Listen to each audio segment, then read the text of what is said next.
Únicament en el centre de Barcelona tenim 500 persones dormint al carrer i això suposa una ciutat amagada i l'Església ha de fer aquesta opció precisament per aquesta ciutat amagada en la pobresa i donar-li un servei d'acollida. El meu objectiu es definiria només amb una paraula: compassió. Compassió amb el sentit etimològic de la paraula, no pobret que li passa, no.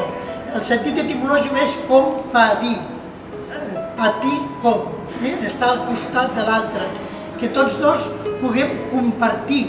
Jo la meva impotència perquè no li podria ajudar tot el que ell voldria i ell la seva pobresa. Això és compadir, estar al costat, tenir empatia, posar-se en el lloc de l'altre.